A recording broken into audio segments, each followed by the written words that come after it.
Students, now let us discuss the next classification, that is classification of companies on the basis of membership.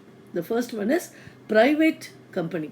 Private limited company is a type of company which is formed with the minimum two shareholders or under two directors. That is, the minimum at least two persons are needed to start a private limited company.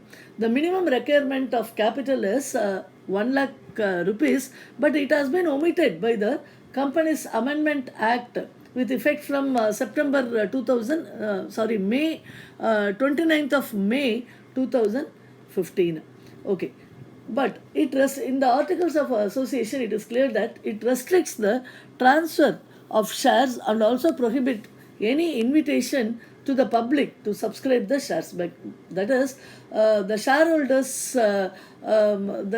shareholders cannot buy these shares and they cannot transfer the shares also.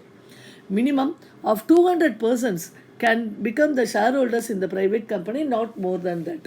Then the name of the private company should be suffixed with the letters PVT, which denotes private, or P within brackets. Example, Scientific Publishing Services Private Limited. Likewise, the private limited company can be formed in three variations. First one is as a private limited company, as a small private limited company, as a one-person company. But the one-person company is not so famous in our country. Next one is public company. What do I mean by public company? The public company is one which is not a private company. That is, the public company is owned by the government.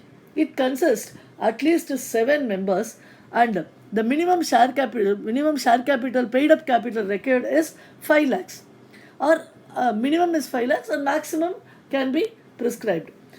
Then it may be a subsidiary company which is not a private company, and it does not restrict the right to transfer the shares like a private company. So the shareholders can transfer the shares easily, and it does not also prohibit any invitation to subscribe for the shares and debentures of the company. So any person, those who are interested on seeing the profitability of the company, they can buy the shares and debentures of that company, and it will accept the deposits also from the public. That is, it does not prohibit any invitation of acceptance of deposit. Examples for public limited company is National Aluminium Company Limited, Chennai. See, these public limited companies will suffix the word limited with their original name. The NLC India Limited is also a public limited company. It's a okay. So these are the now let us discuss the classification of companies on the basis of liability. How the liability is there in different types of companies. First one is company limited by shares.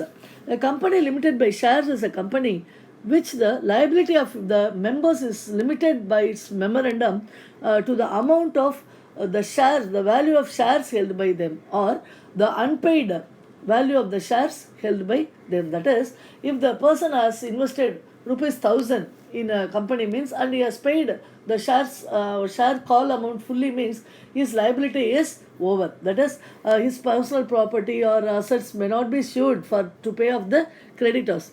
Then the companies limited by shares may be either public companies or private companies. If a member has paid the full amount of shares, then his liability shall be nil.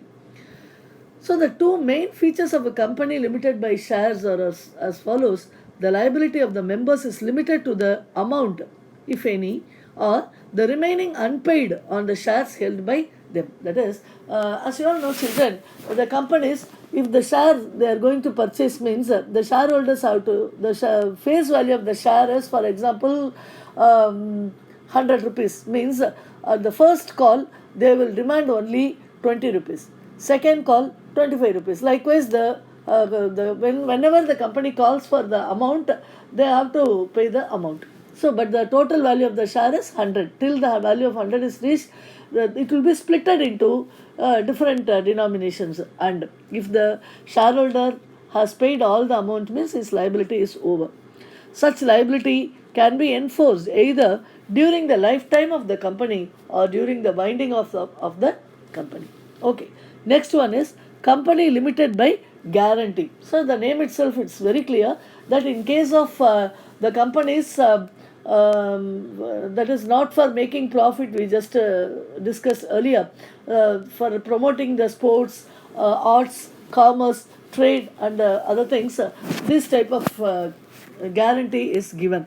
So the company is limited by guarantee where the liability of the members is limited by its memorandum to such an amount as the members they have undertaken to give the guarantee. For example, if a person has guaranteed to give 1 lakh rupees, means up to that 1 lakh rupees only he is liable, not more than that. So such companies generally formed for promotion of commerce, art and science, religion, charity, etc.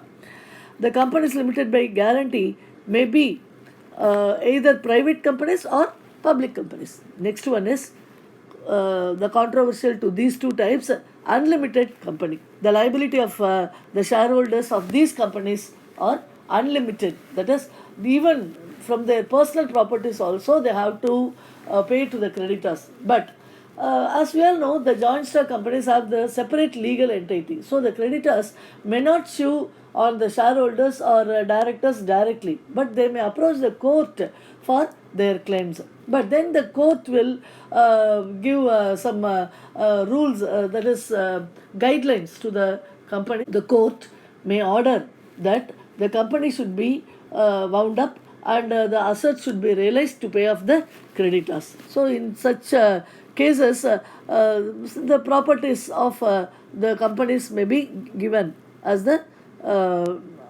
debt clearance.